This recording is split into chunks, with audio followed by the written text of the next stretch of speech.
नमस्कार, बहुत स्वागत है आपका। मैं हूं आपके साथ अनुराग सक्सेना। ईरान और अमेरिका के बीच जो समझौते को लेकर बातचीत हो रही थी, क्या वो अब समझौता खटाई में पड़ गया है? क्योंकि कई ऐसे बिंदु थे जिस पर पेच फंसा हुआ था। हालांकि काफी हद तक समझौता लग रहा था कि हो जाएगा, लेकिन कई ऐसे बिंदु जो माना जा रहा है कि इस समझौते को खटाई में डाल सकते हैं। लेकिन इस शांति वार्ता के बीच जिस तरीके से ईरान पर अमेरिका ने अब तक का सबसे बड़ा हमला किया है, क्या ये माना जाए कि अमेरिका अपने इस समझौते से अपने आप को पीछे खींच रहा है, या इसके पीछे अमेरिका की कोई खास रणनीति है? इसे समझने की कोशिश करते हैं इस वीडियो में। मैं हूं आपके साथ अनुराग सक्सेना। शांति वार्ता के बीच अमेरिका ने ईरान पर क्यों हमला किया? तेहरान की पीठ में जो छुरा है वो क्यों घोंपा गया? अब क्या फिर से जंग भड़केगी? इन तमाम सवालों का जवाब आइए जानते हैं। ईरान और अमेरिका के बीच शांति वार्ता जारी है, लेकिन इस दौरान अमेरिका हमले ने पूरी दुनिया को चौंका दिया है। अमेरिका ने दक्षिणी ईरान में IRGC के मिसाइल ठिकानों और संदिग्ध नौकाओं को निशाना बनाया। माना जा रहा है कि वॉशिंगटन स्टेट ऑफ हॉर्मूज और ईरान के परमाणु कार्यक्रम पर दबाव बनाना चाहता है। सवाल यह है कि क्या ये प्रेशर पॉलिटिक्स है या फिर पश्चिम एशिया एक नई जंग की तरफ बढ़ रहा है। ईरान और अमेरिका के बीच एक तरफ युद्ध विराम और शांति समझौते को लेकर बातचीत चल रही है, तो वहीं दूसरी तरफ अमेरिकी सेना ने दक्षिणी ईरान में सैन्य कार्रवाई कर पूरी दुनिया को चौंका दिया है। अमेरिका ने दावा किया कि उसने उन ठिकानों को निशाना बनाया जहां से ईरानी बल खदाने बिछाने और मिसाइल लॉन्च करने की तैयारी कर रहे थे। लेकिन सवाल उठ रहा है कि आखिर बातचीत के बीच अमेरिका ने हमला क्यों किया?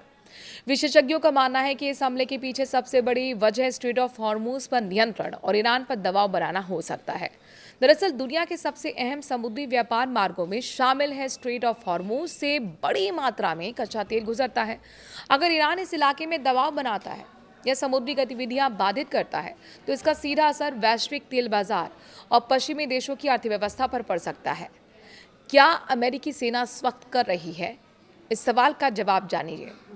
अमेरिकी सेंट्रल कमांड ने कहा कि ये कार्रवाई रक्षात्मक थी, यानी कि डिफेंस में थी, और इसका मकसद अमेरिकी सैनिकों को ईरानी खतरों से बचाना था। हालांकि आलोचकों का कहना है कि हमला ऐसे समय में हुआ जब दोनों देशों के बीच तनाव कम करने की कोशिशें चल रही थी।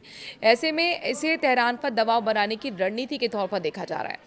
असल में अमेरिका इस समय दो मोर्चों पर खेलता हुआ नजर आ रहा है। एक तरफ वो ईरान को बातचीत की मेज पर बनाए रखना चाहता है और दूसरी तरफ सैन्य दबाव के जरिए उसे अपनी शर्तें मनाने को मजबूर करना चाहता है।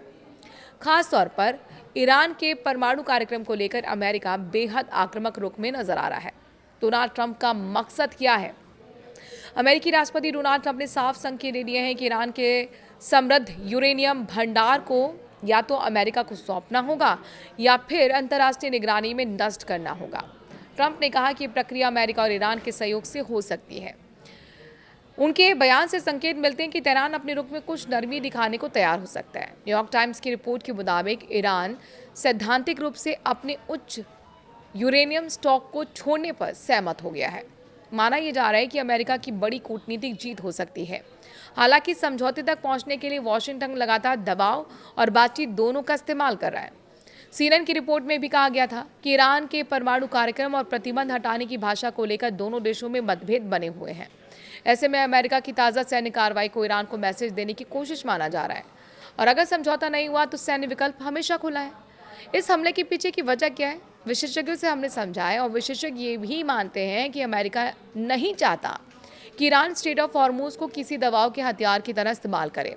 अगर ईरान समुद्री रास्तों में खदानें बिछाने या फिर सैन्य गतिविधियां बढ़ाने की कोशिश करता है, तो अमेरिका उसके सहयोगी देशों के लिए ये बड़ा खतरा बन सकता है। इस वजह से अमेरिकी सेना ने कथित तौर पर उन नावों और मिसाइल ठिकानों को निशाना बनाया जिन्हें संभावित खतरे के रूप में देखा जा रहा था। हालांकि इस कार्रवाई ने एक बार फिर पश्चिम एशिया में तनाव बढ़ने की आशंका को बढ़ा दिया है। सवाल ये भी उठ रहा है कि क्या बातचीत और हमले की ये दोहरी नीति आगे चलकर किसी बड़े संघर्ष की वजह बन सकती है। फिलहाल अमेरिका संयम की बात कर रहा है, लेकिन ईरान पर सैन्य दबाव बनाए रखने के संकेत भी साफ दे रहा है। ऐसे में आने वाले दिनों में ये देखना अहम होगा कि शांति वार्ता आगे बढ़ती है या फिर क्षेत्र में एक बार फिर बड़े टकराव की तरफ स्थिति बनती हुई दिखाई दे रही है। आप क्या सोचते हैं? क्या वाकई समझौता होगा या फिर हर बार की तरह समझौता दिखावे का होगा और सीज़फायर भी होगा, लेकिन हमले जारी रहेंगे? अपनी राय कमेंट के जरिए ज़रूर दीजिए।